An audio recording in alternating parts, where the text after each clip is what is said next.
If any of these stacks fall, I'm gonna sue. This one is the most precarious, I think. Hello friends, my name is Jess and welcome back to my channel, Books Past Bedtime. Thank you so much for being here today. Today we're going to be going through my entire physical TBR. As you can guess by the book stacks behind me, my physical TBR is a little bit out of control. So I'm really hoping to work my way through a lot of these books this year. I need to stop buying books and start reading books. I read a lot of books, but not a lot that I own. I feel like once I own the book, it's less exciting to me to read. I don't know why, because I have so many good books that I own that I really need to read because I know I will love them. I actually recently unhauled quite a few also that I just knew I was never going to read and wasn't interested in anymore. So this is what's left over. It's still ridiculous and a lot. Today is February 5th. At the end of January, I had 134 books unread. Some of those were audiobooks though, which we're not going to be talking about today. We're just talking about my physical TBR. So I'm not actually sure exactly how many I have. I think it's probably 125 or something like that. If I am not too lazy when I'm editing this video, I'll keep like a tally up in one of the corners just so we know how many books that I have. And I'm pretty sure I gathered all of them, but again, I could be wrong. I will probably find a random book somewhere after I'm done filming this video and be like, shoot, but oh well, whatever.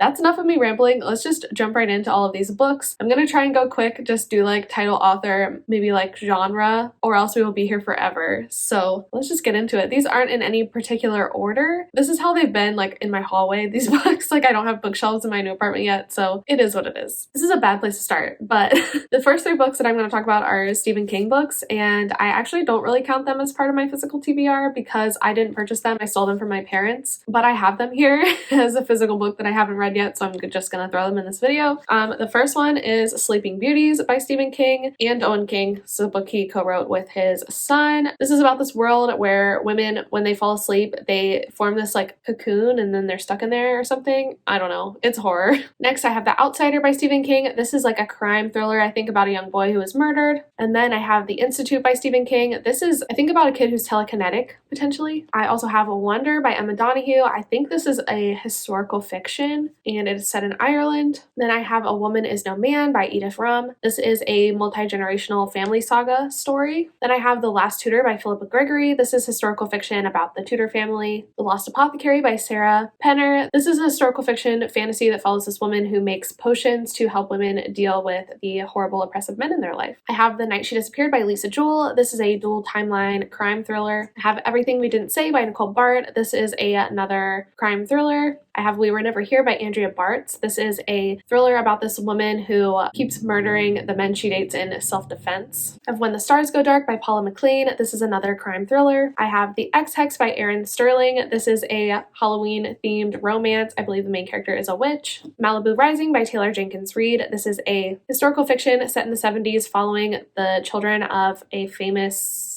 rock star, I think. I have Girl Serpent Thorn by Melissa Bashardoust. This is a queer YA fantasy story. I have The Comeback by Ella Berman. I think this is a dual timeline story about this actress who was abused in Hollywood. And I have Outlawed by Anna North, which I believe is a feminist Western story. And I have Once There Were Wolves by Charlotte McConaughey. This is about two sisters who raise wolves in the Alaska wilderness, and somebody dies in town. Everyone blames the wolves, but the sisters know that it's like actually somebody else, I think. I have The Love Hypothesis by Ali Hazelwood. This is a adult fake dating romance. I have The Maid by Nita Prose, featuring a quirky hotel maid who gets accused of murder. I have My Body by Emily Ratajkowski. I don't actually know how to say her last name. This is a memoir about her life and the abuses she suffered in the modeling industry. I have The Infinite Country by Patricia Engel. I think this is like a family drama kind of story about this woman who's trying to escape Colombia to the US. I have Leave the World Behind by Rumen Alum. This is a thriller with some social commentary, I believe, about racism. I have The Nothing Man by Catherine Ryan Howard. This is a serial killer thriller. Then I have The Last Widow by Karen Slaughter with this lovely book sticker on it. This is a book in her Will Trent detective series. I also have Ninth House by Leigh Bardugo. This is a dark academia fantasy novel. I really have no idea what this one is about other than that. I have The Four Winds by Kristen Hanna. I believe this is a adult historical fiction about the Dust Bowl. I have Into the Drowning Deep by Mira Grant. This is a adult fantasy horror featuring mermaids. I have The Invisible Life of Addie LaRue by V.E. Schwab, featuring a girl who makes a deal with the devil and ends up having to live for years and years and no one remembers her. Then I have Chain of Iron and Chain of Gold by Cassandra Clare. These are the first two books in the Last Hour series, which follows the children of Tessa and Will from the Dark Artifices series. Then I have Verity by Colleen Hoover, which is kind of like a thrilling romance story following an author who hooks up with another author's husband and discovers really crazy things about their relationship. Then I have A Lesson in Vengeance by Victoria Lee. This is a YA fantasy story featuring a boarding school and witches. And I have The Poppy War by R.F. Kuang. This is a adult fantasy with historical influences. I have Pretty Little Wife by Darby Kane. This is a thriller about a wife who tries to kill her husband, but he doesn't stay dead. Then I have The Prophets by Robert Jones Jr. This is a story about two enslaved Black men in the antebellum South who fall in love. I have The Collective by Alison Galen. This is a thriller about a group of mothers who are intent on exacting revenge on the people who hurt their kids, I think. I have The Firekeeper's Daughter by Angeline Booley. This is a YA thriller with an Indigenous main character. I have Girl A by Abigail Dean. I believe this is a domestic thriller. Then I have A Good Marriage by Kimberly McCreight. This is a domestic legal thriller. The Great Alone by Kristen Hanna. This is a historical fiction set in Alaska, I believe. I have Betty by Tiffany McDaniel. This is a family drama story following a young girl's life growing up in the Appalachians. Love and Other Disasters by Anita Kelly. This is an adult queer romance following two characters on a reality cooking show. I have Hostage by Claire McIntosh. This is a thriller involving terrorism on an airplane. Then I have The Kept Woman by Karen Slaughter. This is another book in her Will Trent detective series. Then I have False Witness by Karen Slaughter. This is her latest release, I believe, and it is a standalone thriller. I have The Turn of the Key by Ruth Ware, which also has some lovely book stickers on it. I think this is a thriller involving a smart house. Then I have The Last House Guest by Megan Miranda. This is a domestic thriller, I think, set in Maine. I have Velvet Was a Night by Sylvia Moreno Garcia. This is I think this is like a mystery set in Mexico City involving this woman who becomes obsessed with her neighbor who then disappears. Then I have Local Woman Missing by Mary Kubica. I think this is like a domestic / crime thriller about these women who keep going missing in this town and coming back and not remembering what happened to them. Then I have The Missing Years by Lexi Elliott. This is a psychological thriller about this woman who is living in this manor in the Scottish Highlands. I believe it's haunted or like something weird's going on there. Plain Bad Heroines by Emily M. Danforth. This is a queer dark academia novel set on this movie set. Then I have City on Fire by Garth Risk Holzberg. I believe this is the chunkiest, longest book that I own. It's also super heavy. Like this book is like 10 pounds. This is a historical fiction. It's also, I think, a thriller about the shooting that happens in Central Park in New York City. Sitting on the floor just hurts my back. I'm too old for this. Then I have Everything I Never Told You by Celeste Ng. This is I think it's historical fiction set in the 1970s. It's a family drama following this Chinese American family in small town Ohio whose daughter goes missing. I have Saul Killed Girls by Claire Legrand. I think this is a YA thriller, and I'm pretty sure it features an ace main character, which is cool. I have Gone Girl by Gillian Flynn, one of the most classic thrillers ever. I can't believe I haven't read this yet. I have A Man Called Ove by Frederick Bachman. I can't believe I haven't read this yet either. I definitely want to read it this year. I have Sense and Sensibility by Jane Austen. I love this little edition. I think it's so cute. I have The Kabul Beauty School by Deborah Rodriguez, which is a nonfiction book about a woman who goes to Afghanistan and helps some of the women there regain some independence, I believe. I have Good Girl, Bad Blood by Holly Jackson. This is the second book in A Good Girl's Guide to Murder series, which is a YA thriller series that I absolutely love the first book of, so I don't know why I haven't continued yet. I have Her Name in the Sky by Kelly Quinlan. This is a YA sapphic love story, I believe. The Couple Next Door by Sherry Lapina. This is a polarizing domestic thriller. We have Sharp Objects by Gillian Flynn. This is another classic thriller book that I can't believe I haven't read. I believe this one is like a psychological thriller. I have Spoiler Alert by Livia Dade, which is an adult romance with fandom culture influences. I have Normal People by Sally Rooney, another book that's embarrassing to admit that I haven't read yet. This is just a general fiction book about these two characters who do nothing but miscommunicate with each other. I have Written in the Stars by Alexandria Bellafleur, which is an adult sapphic rom-com with like astrology influences. I have Monday's Not Coming by Tiffany D. Jackson. This is a YA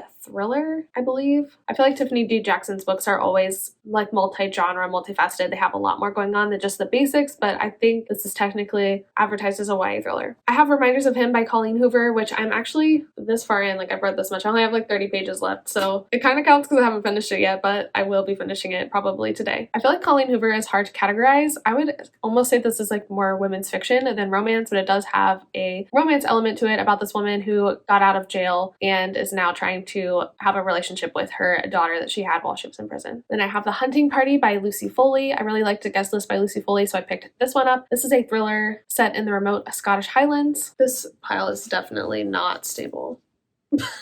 I have A Marvelous Light by Freya Marsk. This is queer, it's historical fiction, and it's also fantasy. I believe there is magic in it, light magic. And I've heard nothing but good things recently, so I really want to pick this one up soon. Then I have Winter's Orbit by Everina Maxwell. This is a sci-fi featuring two boys who fall in love. Then I have The Swallows by Lisa Lutz. This is some of my friends' favorite books and some of my friends' least favorite books, so I am super interested to see where I will fall in the discussion on this one. But I believe this follows this professor said a teacher at a New England prep school ignites a gender war with deadly consequences in this dark and provocative novel. I think this has dark academia vibes, and it's just adult fiction, maybe with some thriller elements. I'm excited for this one. Then I have A History of Wild Places by Shay Earnshaw. This is a story about this man who can, I guess, essentially track people. I think it has magical realism elements to it, but it's also kind of thrillery. I don't know, I think this is one of those books that falls like in between genres, but I'm excited for it. And I have Ring Shout, which was very kindly gifted to me by my friends Christina Mel over at the Roomies Digest for Christmas. So thanks, y'all. This is a political commentary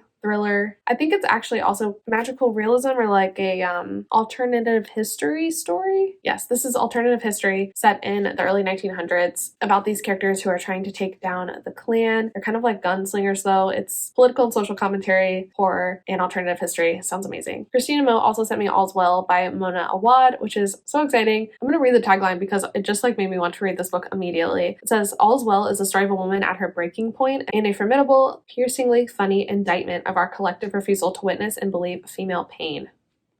What?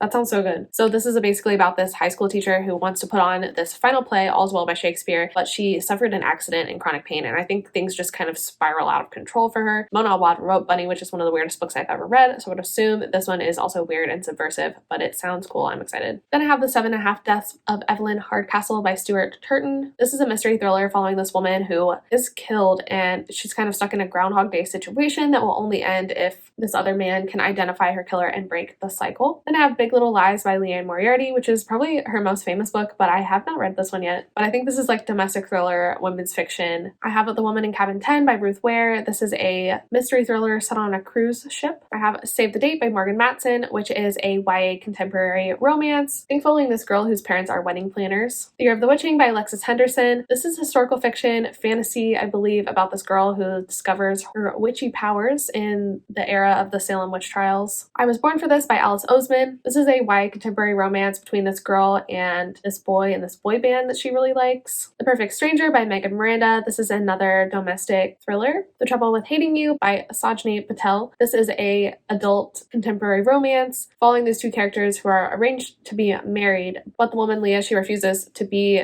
arranged married and so she hates the guy on principle, but they actually do fall in love. Then I have Then She Was Gone by Lisa Jewell. This is a domestic thriller and arguably one of the favorites, I think, of people of Lisa Jewell's works. Then I have Cultish by Amanda Montell. This is a nonfiction work about like why cults and cult like groups exist in our society. There's some more piles over here that look like they're gonna fall.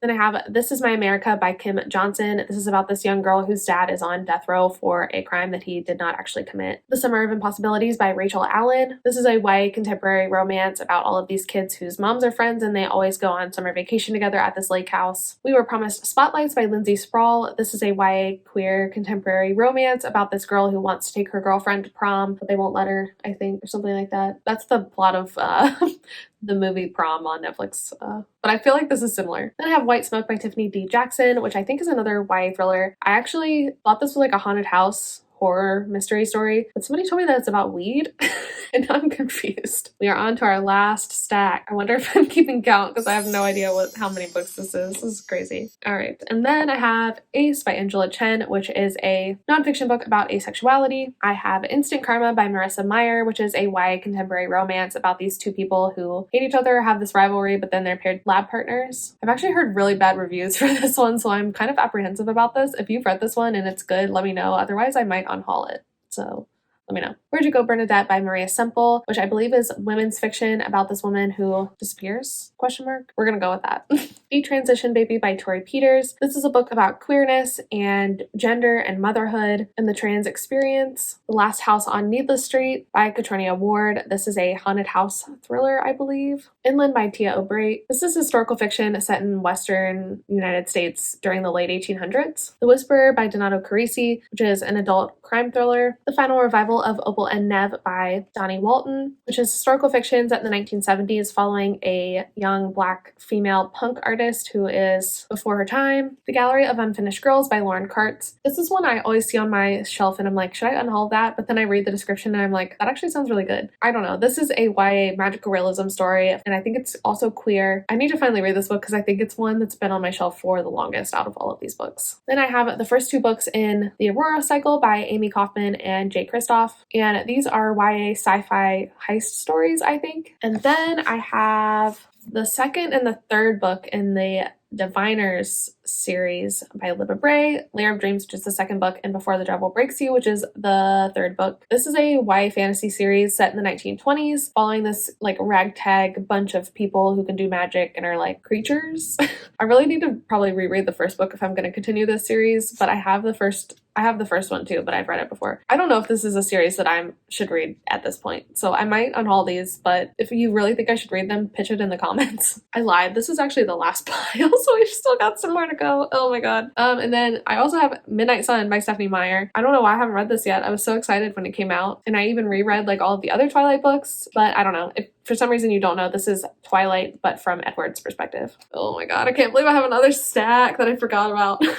Not me knocking it over. I have Sasha Masha by Agnes Borinsky. This is a YA contemporary following a trans main character. Spin With Me by Amy Polonsky. This is middle grade or young YA, and it's a romance between these two characters. One of them is non-binary. I'm thinking of Ending Things by Ian Reid, which is a really weird horror thriller book that I really don't know what it's about. Switch by A.S. King. This is a middle grade fantasy about a world where time has stopped. Speaking of time, This Is How You Lose the Time War by Amal El Motar and Max Gladstone. This is a sapphic sci-fi book. I'm afraid it's going to go over my head. When Life Gives You Mangoes by Karen Gettin. This is a middle grade book about this young girl who forgot everything that happened to her this previous summer. King and the Dragonflies by Kaysen Callender. This is another middle grade book about this young boy whose brother died and he thinks he's reincarnated as a dragonfly. Pet by Akwake Emeze, another middle grade book, I believe. This one is fantasy. Under the Whispering Door by TJ Klune. This is the beautiful Illumicrate edition. I love it. This is an adult fantasy story following this man who dies and then falls in love with a fairy man who is supposed to take him over to the other side.